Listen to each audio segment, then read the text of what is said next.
Wooey, holy moly guys, the summer update is here, and with it, new maps. I would say we look at the new additions and see what the community has cooked.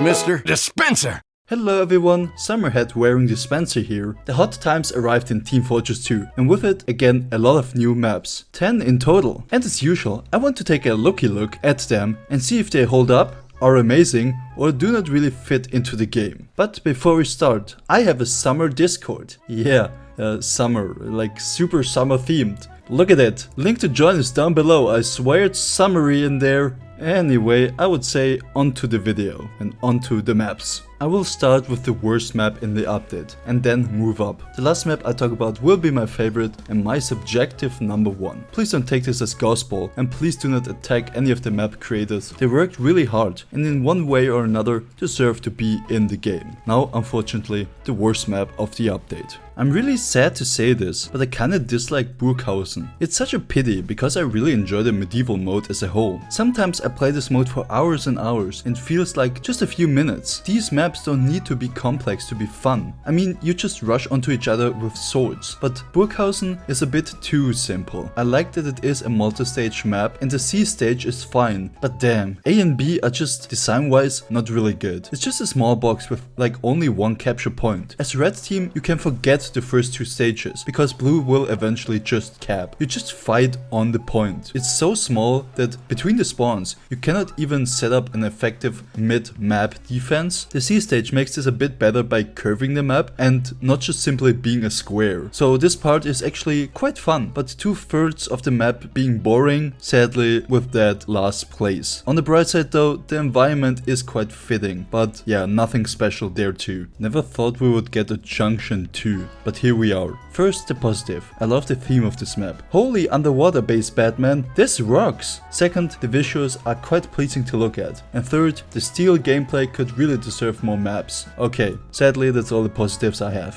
This map is hard to play. I hate it. I only bumped it up because I was generous. First, I couldn't join the map at all and always had the connection issues. Then I couldn't even leave spawn. And then we won by capturing last without any resistance. That was the first match on this map and it didn't get any better sadly. I hate enclosed spaces in my TF2 gameplay. At least it's not junction 100%, but I felt so claustrophobic again. I know it's an underwater base, but I feel like drowning. Maybe after a while it gets better and people will learn how to play this map. For now I will avoid it sadly.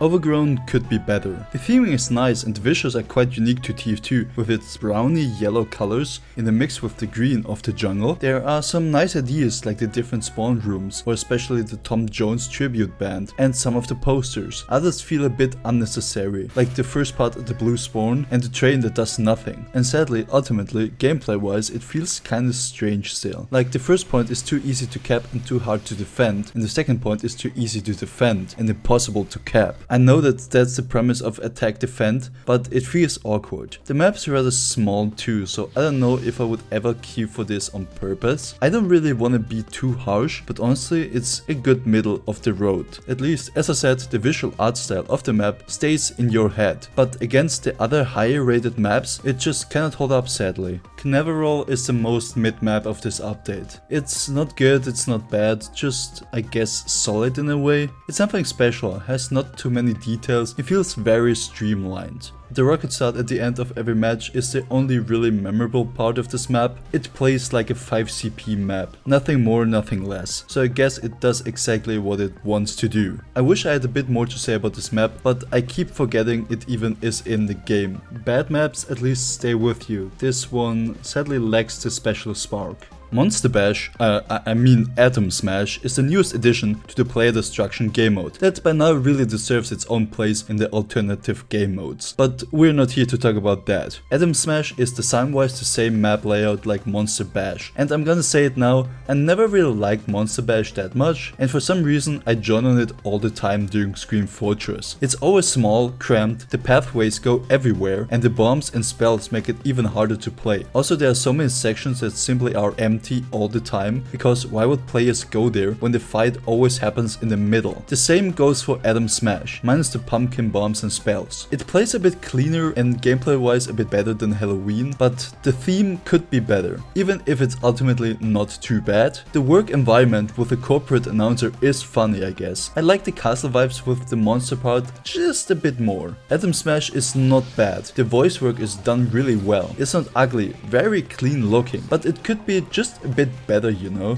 Also, where's the explosion at the end? It would be so funny if randomly it just would explode at the end at like random intervals, so you could never predict it. That would make the map even more funny. Odyssey is just stylish. I really like the map theme wise. Greece and antique temples were a theme not really discovered in TF2 yet. I'm a huge fan of history myself, so this map just hits the right spot. Right now I would still rate the map as being too short in the game to play it effectively, but I can totally see the potential. Especially Point B would need some small tweaks to make Blue not use all the time and resources to push one point. But I would lie if I would say that I didn't have fun while playing on this map. Many cool routes, a pleasing art style and payload. That's my jam, guys. Good map, would rate it a 7.5 out of 10. Next up, sadly I have to place Applejack. I love this map from the visuals and little details. It's a map that brought us TF2 chickens. What more do you want? Honestly, if Valve ever in a billion years would decide to update Harvest, this is the art style they should use. The little shack in the middle and the farmhouses are already right there. It's such a breath of summer in another non-beach, non-tropical way. Sadly the gameplay is not 100% up par with the visuals, not only because it's capture the flag. I thought Double Cross already showed that a one-way route to the flag is not as good of an idea. But here we are again. The flag is always protected by 5 billion sentries. You can also build on the roof of the middle stage, which yeah is fun, but can also shut down all momentum of the map. So visual wise I would give Applejack a 10 out of 10. Gameplay only a 6, maybe a 7, which puts the map at this place. On to the top 3 of this update.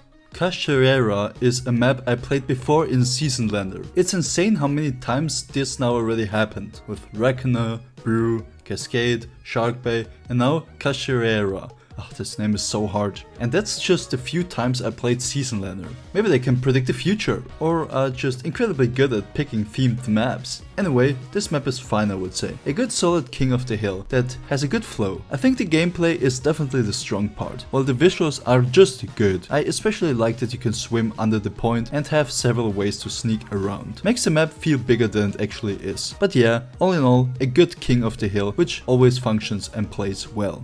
On the second place we have Megaton, which I honestly thought I would rate lower, but now it's on second place. Let me explain. I played on this map a few times and always had a decent gameplay, never too much excitement, kinda like Cachoeira, like solid non-offensive TF2. I felt like many people just wanted to rate this map higher because of the big explosion at the end and the nuclear mushroom. I felt people only kept that in mind and forgot about the okay middle of the road gameplay, and I felt that people were not rating this map fairly, but actually the opposite happened to me. I started to really enjoy this map, feel its flow and getting really excited when the map popped up on my casual searches. It's a really solid map with a fun theme and great execution of that theme. I love the tropical island vibes, the water section, the high capture point and the low ammo pack and health pack. It makes for a great flow that the map never feels stale at any times. And honestly, yeah, I was too harsh. The giant explosion killing every player and incinerating them is a fun gimmick. So yeah, deserved second place.